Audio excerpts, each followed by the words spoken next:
본 방송에서 제공하는 투자 정보는 투자 판단에 대한 조언입니다. 방송에서 제공하는 주식의 가치, 가격 상승 및 가격 하락에 대해서는 방송사에서 보장하지 않습니다.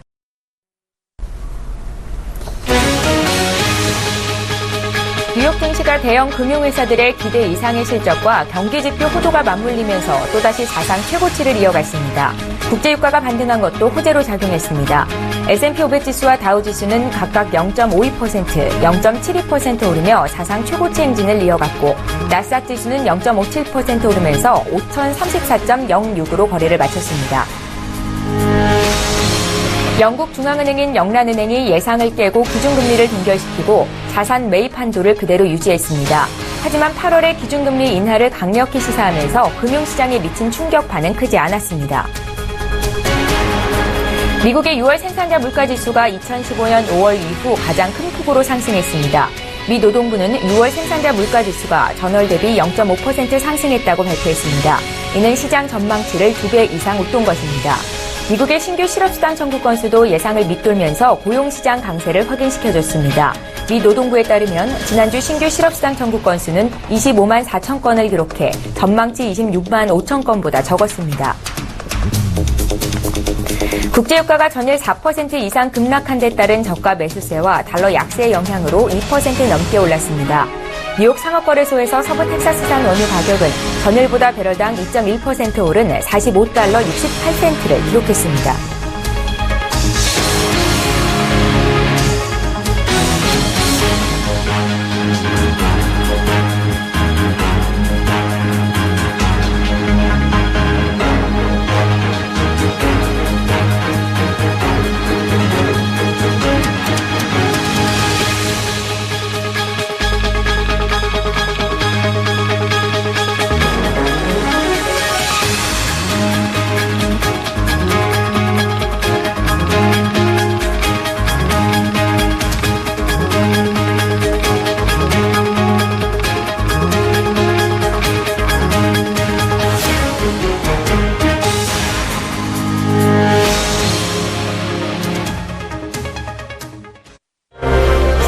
안녕하십니까. 출발 증시와이드 1부 진행의 최현정입니다.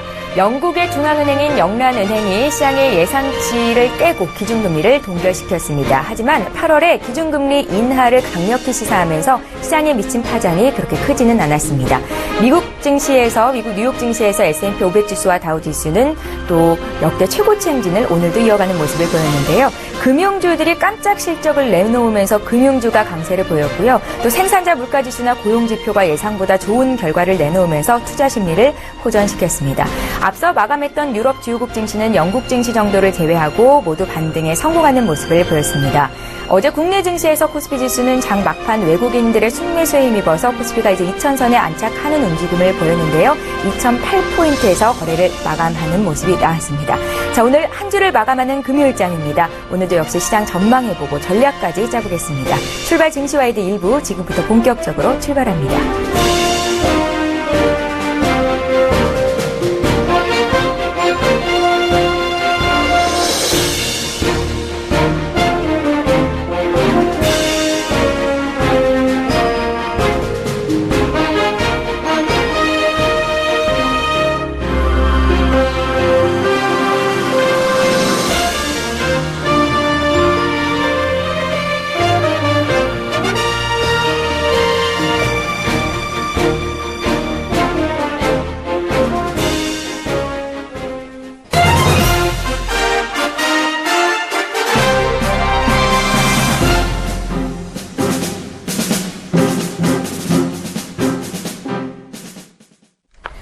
예, 중국은 오늘 2분기 GDP 성장률을 발표합니다. 이런 2분기 GDP 성장률을 발표를 앞두고 어제 중국 증시는 관망하는 모습을 보였는데요. 월스트리트 저널이나 블룸버그, 시티은행 등은 중국의 GDP 성장률이 6.2에서 6.3% 정도까지 후퇴할 것이라는 전망을 내놨습니다. 만약에 이런 전망이 맞다면 중국이 경기 부양책을 꺼내들 것인지 오늘 중국의 GDP 발표가 어떻게 발표될지 귀추가 주목되고 있는데요. 오늘 이 시간에는 미중 산업경제연구소 조용찬 소장과 함께 전화 연결해서 자세한 이야기 듣겠습니다. 소장님 안녕하세요. 예, 안녕하십니까. 예, 중국의 6월 수출이요 3개월째 감소세를 보이고 있답니다. 낙폭이 커지고 있어서 하반기 수출에도 빨간불이 켜져 있다라는 뉴스를 접했는데요. 하반기에 중국의 경제 성장이 둔화될 것이라고 보시는지요? 네, 중국 같은 경우에는 하반기 들어서 경기 하락 압력이 좀 커질 것으로 보여지는데요. 아무래도 민간 투자라든지 소비 부진이 지금 계속이 되면서 중국의 그 수출의 선행 지표 역할을 해주고 있는 수입 같은 경우에는 20개월 연속 전년 수준을 지금 밑돌고 있는 수준입니다. 이제 문제는 중국의 그 상반기만 하더라도 수출이 해외 수요가 살아나지 않고 있기 때문에 상당히 어려움을 겪었는데요. 중국이 위엔화를 지금 그 서서히 절하시키는 그런 분위기지만 여전히 다른 수출 경쟁국에 비해서는 실질 수출 환율이 지금 고평가되어 있는 상태고요. 또 인건비 상승으로 인해서 중국의 수출 경쟁력이 상당히 악화되고 있습니다. 하반기에도 뭐 부진한 해외 시장의 수요라든지 보험 무역주와 같은 대불확실성이 계속 상존하고 있기 때문에 중국의 그 대내 수요 감소를 해외 시장을 통해서 돌린다는 것은 좀 사실상 좀 어렵지 않나 이렇게 보여집니다. 네, 하반기 중국의 경제 성장, 하방 압력이 강할 것이다라고 말씀을 하셨는데요. 이 같은 수출 감소 소식이 전해진 가운데 그러면 중국 당국이 올해 하반기에 추가적인 양적 완화책을 펼 가능성이 높다라고 판단하고 계십니까? 네, 양적 완화라고 할 수는 없겠지만 금융 완화는 분명히 가능하는 그런 그 모양입니다. 많은 국제투자은행들 같은 경우에는 중국은 3분기부터는 6.5% 이하로 떨어질 것으로 보고 있는데요. 이같이 보는 근거는 최근 5월 이후에 프로젝트 승인이 좀 감소하면서 인프라 투자들이 눈에 띄게 감소하고 있다는 겁니다. 이뿐만 아니라 정부 지출 확대가 산업 생산을 좀 어느 정도 뒷받침해주고 있지만 정부 예산이 하반기 들어가면은 중앙 예산이 거의 이제 그 미리 써버렸기 때문에 실제 쓸 수 있는 돈들이 없다는 측면이 지금 강조가 되고 있고요. 지금 현재 중국 안에서는 국유기업의 도산뿐만 아니라 대형 민간 기업들마저 채용을 좀 동결하고 있는 상황입니다. 고용소득 환경이 악화되면 개인 소비도 늘어날 수 없는 상황인데요. 최근 들어서 통신기기라든지 의료 같은 경우에도 판매 감소가 지금 현실화되고 있습니다. 다행히 상반기에 소비자 물가 지수는 2.1%가 나왔는데요. 정부 목표치가 3%를 밑돌고 있기 때문에 지준율 인하를 포함한 금융 완화는 나설 것으로 보여지고요. 이렇게 되면은 신용 경색 해소에도 조금 도움이 되지 않을까 보여집니다. 이제 문제는 재정 지출 확대를 같이 해줘야 되는데요. 현재 중국 같은 경우에는 채권 발행을 통해 가지고 에너지 절약형 가전 제품에 대한 보조금을 전국적으로 확대시키려는 그런 움직임이 보이고 있고요. 기업과 가게에 대한 세금 감면 같은 조치들을 나눌 것으로 보입니다. 이제 문제는 정부 지출이 의료나 교육 부분 쪽에 집중되다 보니까 전방위적으로 예전처럼 경기를 끌어올릴 수 없다는 측면에서는 중국의 경기 하락은 막지는 못할 것으로 보여집니다. 예, 알겠습니다. 자, 각국이 자국의 경제를 활성화시키기 위해서 통화 가치를 절하시키려는 움직임이 활발한데요. 중국은 최근 위안화 가치를 거의 6년 만에 최저치로 낮추는 등 위안화를 계속해서 절하시키고 있습니다. 중국 당국의 이 같은 위안화 약세가 용인되는 게 계속 지속될 것이라고 보시는지요? 네, 결론적으로 말씀드려서 위안화 하락은 하반기에는 피할 수는 없을 거로 보여집니다. 어제 상하이 외환시장에서 위안화 종가는 1달러에 6.68위엔까지 하락을 했는데요. 올해 들어서 미 달러에 대해서는 6% 넘게 하락을 했습니다. 골드만삭스 그리고 뱅크 오브 아메리카, UBS 같은 경우에는 위안화는 올해 말에 1달러에 7위엔까지 하락할 것으로 보이시는데요. 아무래도 미국과 중국 간의 경기가 차이가 나기 때문에 실질적으로 미중 간의 금리 차가 계속 벌어지고 있다는 겁니다. 위안화 절하 압력으로 작용할 수가 있고요. 또 계절적으로 지금 배당 시즌에 들어갔는데요.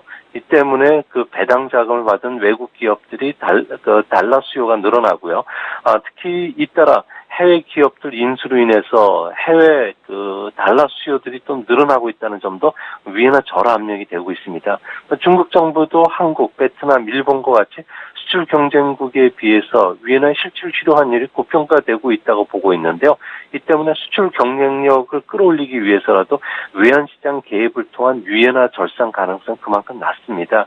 이런 측면에서 봤을 경우에 그 위엔화는 3분기 말에는 1달러에 6.8유엔까지 절하될 가능성이 있고요. 미국이 12월에 금리 인상이 나선다면은 연말에는 7유엔까지 하락할 것으로 보여집니다.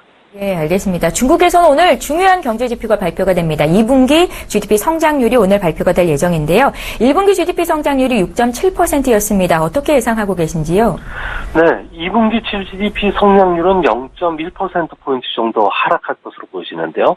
조금 전에 말씀하셨듯이 세계 그 주요 국제 투자은행들 같은 경우는 6.3%까지도 내려갈 것으로 보고 있지만 저는 그렇게는 보지는 않습니다. 왜 그러냐면 중국 정부가 그 GDP 그 계산하는 방식을 바꿨는데요. 이런 부분들이 아마 0.1%포인트 정도 끌어올리는 역할을 해줄 거로 보여집니다. 하지만 성장률이 둔화되는 가장 주요 원인은 아무래도 중국 GDP의 30%를 차지하고 있는 민간의 설비 투자가 계속 위축이 되고 있고요. 또 고용과 소득 환경이 악화되면서 소비마저 줄어드는 게 성장 하락의 그 주요 원인이 되는 것으로 보여집니다. 좀 중요한 것은 세계 공장인 중국이 수출 경쟁의 약화로 인해서 2차 산업은 5% 이하로 떨어질 가능성이 높고요. 3차 산업은 여전히 7%로 전체 GDP 성장률을 이끄는 경기 양극화 현상이 뚜렷해지는데요. 이런 것들은 국지민태 현상과 같이 어우러지면서 중국 경제의 불안한 모습을 좀 뚜렷하게 나타날 것으로 보여집니다. 올해 성장 엔진 역할을 해주고 있는 고정자산 투자는 전달보다는 0.2%포인트 감소할 거로 보여지고요. 6월달 소매 판매와 산업 생산도 전달보다는 각각 0.1%포인트 정도 떨어질 것으로 보여집니다. 네, 말씀을 들어보면 하반기 중국 경제가 다소 불안할 것으로 보이는데요. 그런데 이제 중국 증시는 3,000포인트를 돌파한 이후로 그래도 견고한 상승세를 보이고 있는 것 같습니다. 어제는 조금 하락을 하긴 했습니다만, 그럼 향후에 중국 증시는 어떤 움직임을 보이겠습니까? 네, 중국 증시와 경제는 좀 별도로 좀 노는 그런 성향이 상당히 강한데요. 상관관계가 거의 없는 것으로 나타나고 있습니다. 아무래도 상하이 종합주가지수 같은 경우는 3,000선과 3,200선의 매물벽이 두텁기 때문에 바로 돌파하기는 좀 어려울 것으로 보여지는데요. 아무래도 큰 손들 같은 경우에는 주시장보다는 부동산이나 자산관리 상품이 한 10% 정도 고금리를 주기 때문에 이쪽으로 돈들이 지금 빠져나가고 있고요. 개인들 같은 경우에는 금이나 은, 고무 같은 원자재 상품 시장으로 이동하고 있기 때문에 중국 증시가 바로 3,200선을 돌파하기는 좀 어려울 것으로 보여집니다. 하지만 중국 증시가 최근 들어와서 3,000선에 안착하면서 3,100에 도전하는 모습을 보여주고 있는데요. 이는 2분기 GDP 성장률이 발표된 뒤에 지준율 인하를 비롯한 금융 완화에 나설 것으로 보여지고요. 이 때문에 정책 펀드들을 중심으로 해서는 매수세가 좀 강화되고 있습니다. 최근에 재고 조정이 일순환하면서 철강이나 석탄, 비철금속 같은 가격이 상승하고 있는데요. 중국에서는 시가총액에서 가장 큰 비중을 차지하는 자원주의 실적 호전에도 도움되기 때문에 상반기 실적 발표 시즌에 지금 들어간 중국 증시 입장에서는 펀더멘탈이 개선되는 효과도 나타나고 있습니다. 이 때문에 최근 신용거래가 바닥에서 서서히 좀 올라가는 모습을 보여주고 있는데요. 현재 블루칩의 주가 수익 비율을 보면 9배 수준으로 사상 최저 수준으로 떨어졌기 때문에 중국물에 투자하시고 계시는 시청자분들께서는 금융이라든지 전력, 자동차, 소비와 같은 펀더멘탈이 좋은 종목을 주가 조정을 이용해서 저가 매수하시는 이런 전략도 바람직할 것으로 보여집니다. 예. 자, 마지막으로 질문 하나만 더 드리겠습니다. 브렉시트 여파에 또 유럽 은행들의 불안감, 보호무역주의 확산과 중국 경기 침체 등 우려할 만한 사항들이 굉장히 많은데요. 우리 경제에는 어떤 영향을 미칠 것이라고 보이시는지요? 네, 경기가 불안하고 국제적으로 여러 가지 이슈들이 많이 나오기 때문에 한편으로는 또 글로벌 정책 공조가 강화되는 그런 측면이 있습니다. 이런 게 아무래도 세계 경기 하락을 막아줄 것으로 보여지고요. 우리나라 같은 경우에도 금통위가 금리를 동결했지만 최근 들어와서 국내 경제 지표들이 조금씩 개선되는 모습이 뚜렷해지고 있습니다. 5월 전산업 생산 같은 경우에는 전월 대비 1.7% 상승하면서 15개월 만에 가장 높은 수치고요. 수출도 지난달에는 작년보다는 2.7% 줄어들었지만 지난달보다는 좀 개선이 되는 모습이 뚜렷한데요. 곧 추가 경정 예산도 발표가 되기 때문에 우리나라 경쟁력 위험도 좀 낮은 편입니다. 지난주 상하이에서 개최된 G20 통상장관 회담에서도 보호무효주의를 함께 대응하기로 했고요. 이번 9월에 열리는 항저우의 G20 정상회담에서도 무역이라든지 투자 활성화를 위해서 공조를 할 것으로 지금 예상이 되고 있기 때문에 아무래도 보호무역주의라든지 금융 불안이 증시로 확산되지는 않을 것으로 보여집니다. 블랙시트가 거의 수습 단계에 지금 들어가 있기 때문에 실세 금리도 빠르게 정상화되면서 주식시장도 여름철 썸머랠리에 대한 기대감이 조금 높아지지 않을까 저는 그렇게 생각합니다. 중국의 2분기 GDP 성장률 발표를 앞두고 중국 경제와 그에 따른 국내 증시 전망까지 해봤습니다. 미중 산업경제연구소 조용찬 소장과 함께했습니다. 말씀 잘 들었습니다. 예, 감사합니다.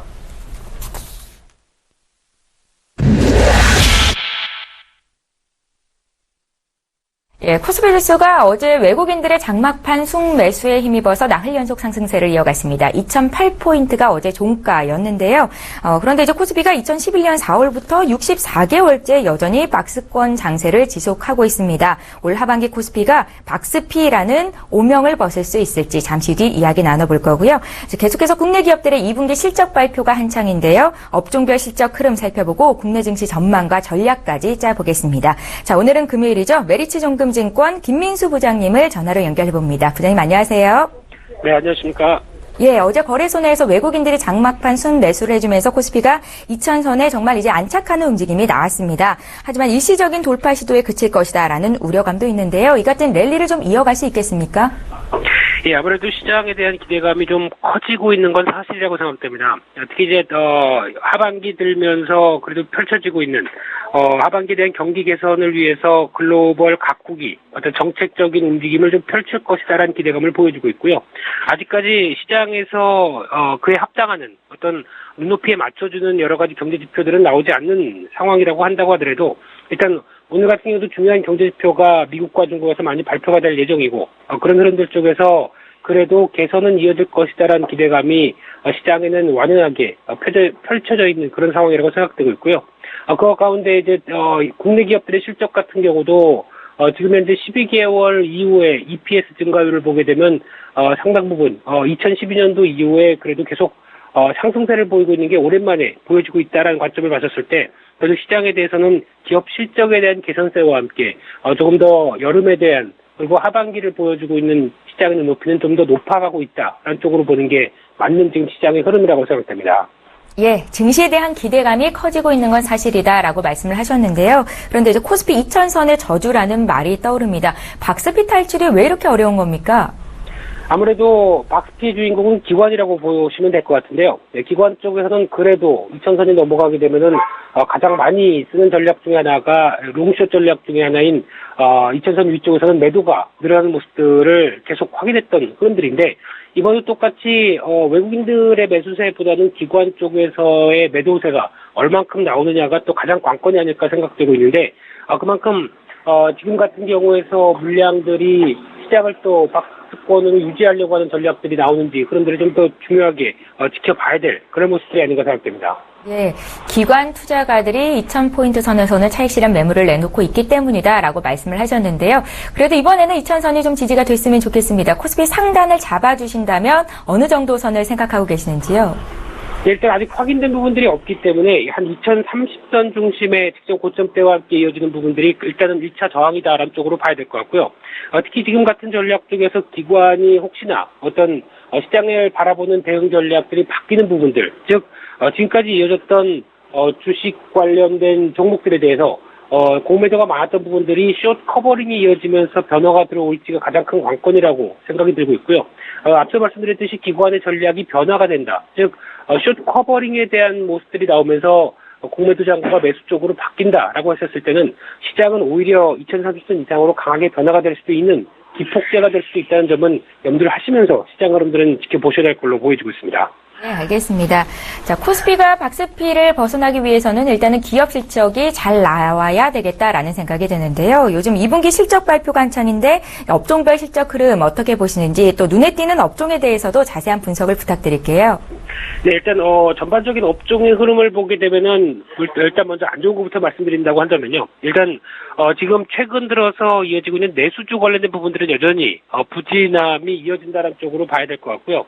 특히 내수주의 대표적인 음식료 업종이나 그리고 유통 관련된 부분들, 그리고 섬유 의복 관련된 종목들 같은 경우는 아직까지 가장 수요의 기반인 내수가 취약하기 때문에 그에 따른 부분들은 좀 어떻게 보면 시장에 대해서 기대감이 낮다라고 볼 수 없는 상황들이고요. 여전히 대외적인 변수 같은 경우도 어떤 환율이나 여러 가지 흐름들은 물론 있기는 하겠지만은 그래도 수요 측면들에 대해서 아직 기대를 하기가 좀 힘들다는 쪽으로 봤을 때는 여전히 눈높이가 낮다라고 봐야 될 것 같고요. 그와 반대로 IT와 같은 쪽에 대한 부분이라든가 기존에 이어졌던 어떤 경기 민감된 섹터들에 대한 부분들은 그래도 한 1, 2년 동안 시장에 대해서 눈높이도 낮고 그리고 실적에 대한 부분들이 여전히 개선이 부진하다라는 관점 때문에 아무래도 자산 대비나 아니면은 실적이 나오는 부분에 대해서 어떤 주가에 대한 움직임도 좀 많이 둔화가 됐던 모습들이었는데 이런 부분들이 오히려 지금 같은 경우에는 속속 들어서 개선 쪽으로 자리를 잡다 보니까 아무래도 종목들이나 탄력들이 조금씩 살아나는 분위기다라는 쪽으로 봐야 될 것 같고요. 특히 기업들의 실적들이 그렇게 썩 안 좋다 보니까 자산 대비 저평가까지도 심화된 업종과 종목들이 많이 있었는데 대표적인 케이스가 어떻게 보면은 철강주였겠죠. 그래서 그런 부분들 같은 경우도 실적이 살아나는 부분들이 나오다 보니까 주가도 반응을 하는 현상들이 좀 나오고 있는 부분들인데 이와 관련돼서 어떤 경기 민감된 섹터들이 움직이는 변화들 같은 경우도 업종과 관련돼서는 눈여겨봐야 될 그런 부분이라고 생각되고 있습니다. 네, 음식료 업종이나 유통, 섬유 의복 같은 내수주, IT가 속해 있는 경기 민감주 쪽, 철강주 쪽으로도 실적이 기대될 수 있겠다라는 말씀 해주셨습니다. 실적이 좋게 나올 것으로 예상되는 종목 혹시 있을까요? 여쭤볼게요. 네, 무엇보다 앞서 잠깐 IT 업종에 대한 분위기를 말씀을 드렸는데, 그렇다고 하더라도 가장, 지금부터 특히, 하반기까지라도 기대가 좀 큰 업종을 본다라고 하게 되면 아무래도 반도체 디스플레이 쪽이 가장 눈에 띄는 업종이라고 봐야 될 것 같고요.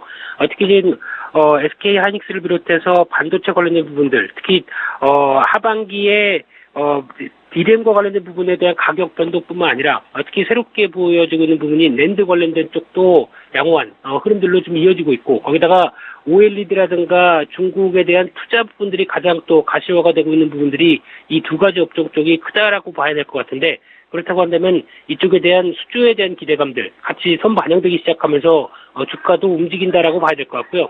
특히 또 대표적인 디스플레이 관련된 쪽이 LG 디스플레이라고 봐야 될 것 같은데 이런 쪽 같은 경우도 지금 최근에 움직임이 나오는 동향 중에 하나가 하반기 애플의 아이폰 7에 대한 기대감도 같이 이어지면서 기존에 채택되지 않았던 OLED 관련된 부분들이 디스플레이에 채택된다라고 했었을 때 나올 수 있는 파장들 그리고 거기다가 앞으로 이어질 수 있는 자동차라든가 그리고 특히 자동차 쪽에서의 디스플레이 같은 경우도 OLED 쪽으로 변하기 시작한다라고 했었을 때는 아무래도 어떤 수요에 대한 기반들이 좀 더 확대가 될 수 있기 때문에 그런 이제 반도체 디스플레이 관련된 IT주들은 하반기까지 괜찮다라고 봐야 될 것 같고요.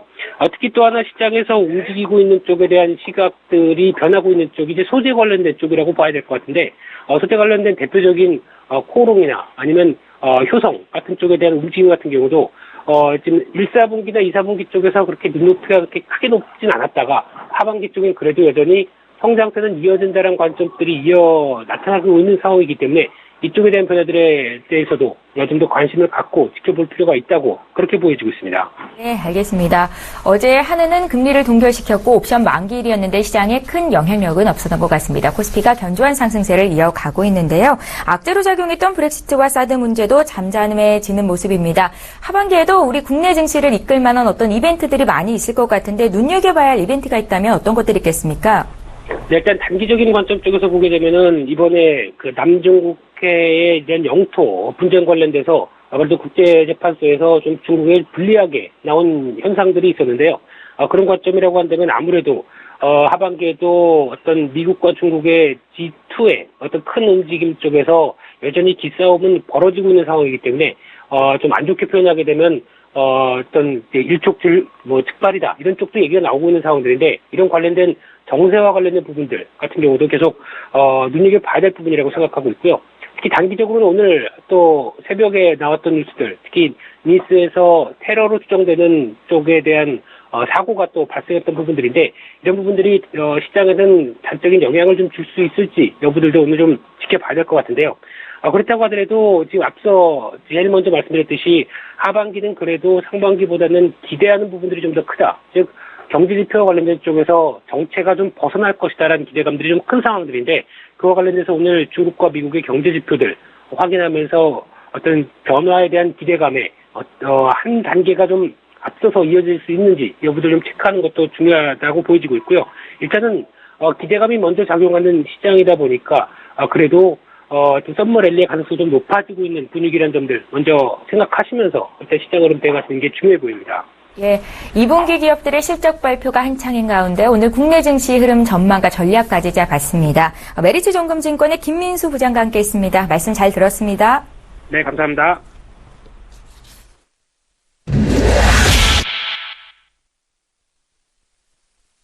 예, 수급 리더 시간입니다. 먼저 어제장 수급 동향부터 살펴보겠습니다. 먼저 코스피 쪽으로 가볼게요. 장 막판에 외국인들의 순매수가 이어지면서 어제 코스피가 2008포인트 선까지 올라왔었습니다. 나흘 연속 상승이었는데요. 외국인 투자자들이 3,684억 원 순매수를 기록했고요. 개인과 기관은 각각 1,367억 원, 2,281억 원 매도 우위를 기록했습니다.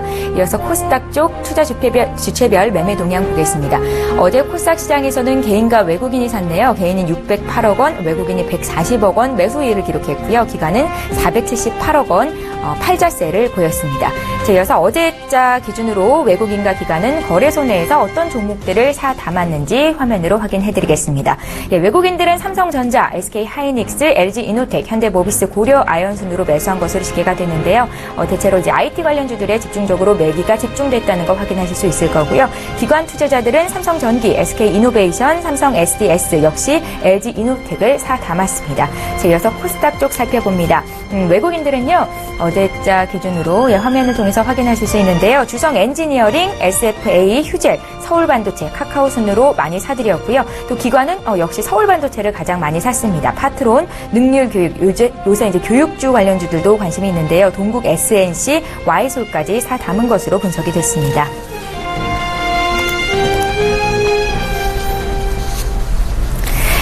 예, 수급 특징주 살펴봐야겠죠. 오늘은 IBK 투자증권 박성환 차장님을 전화로 연결해보겠습니다. 차장님 안녕하세요. 네, 안녕하세요. 예, 먼저 거래소 쪽부터 볼 텐데요. 어제 눈에 띄었던 종목이 있습니까? 최근에 가장 핫한 종목 중에 하나일 것 같습니다. 삼성전자가 가장 눈에 최근에 띄고 있는데요. 편안하게 아직도 가져갈 수 있는 종목이 아닌가 싶습니다. 2분기 매출액 50조 원의 영업이익이 8조 1천억 원 정도 잠정 실적 발표를 했습니다.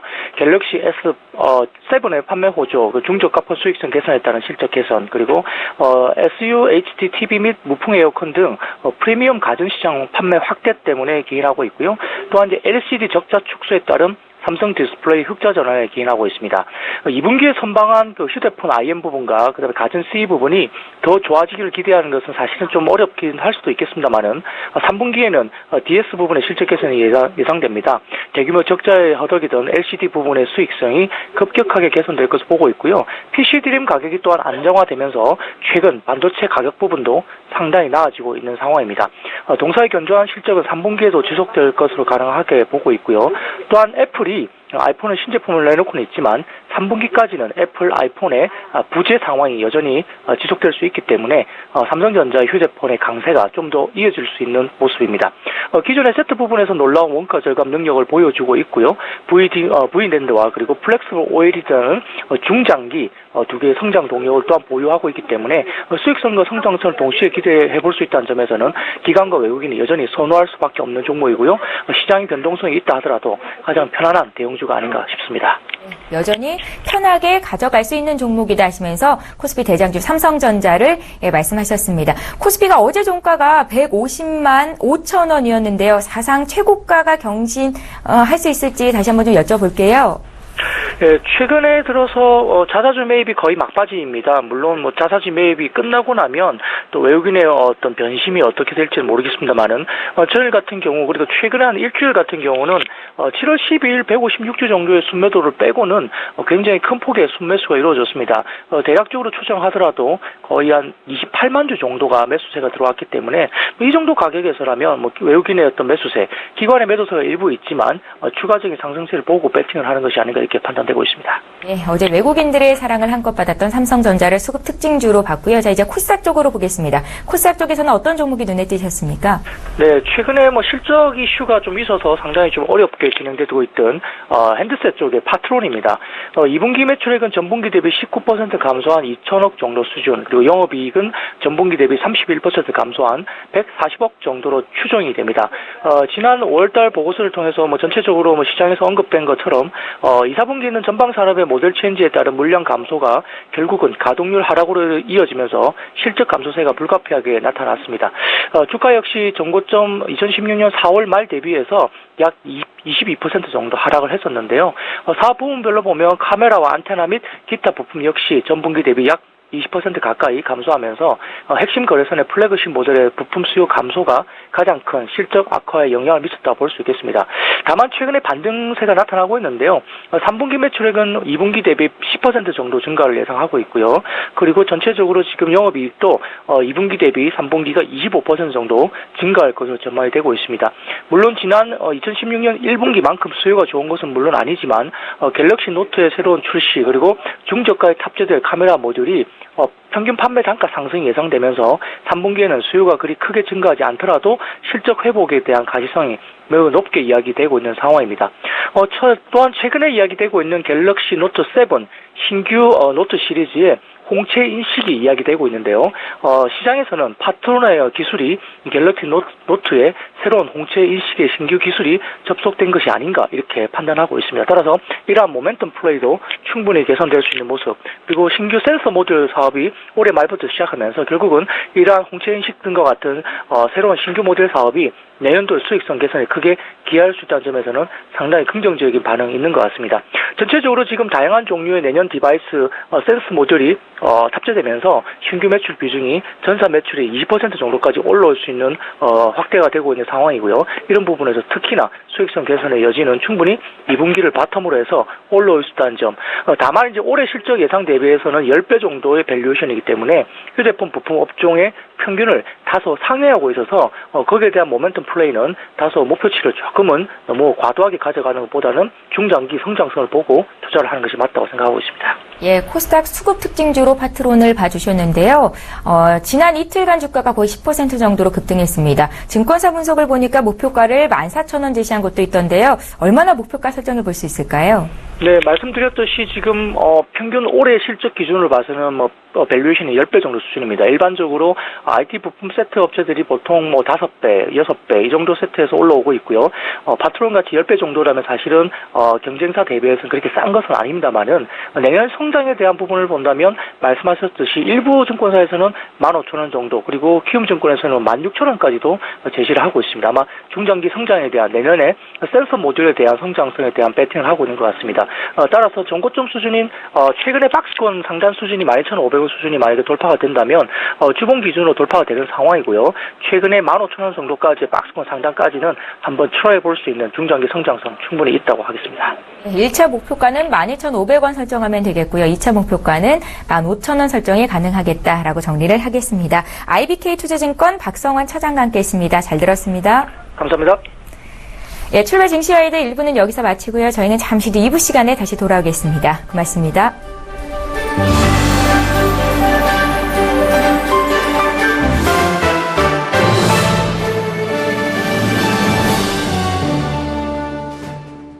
본 방송에서 제공하는 투자 정보는 투자 판단에 대한 조언입니다.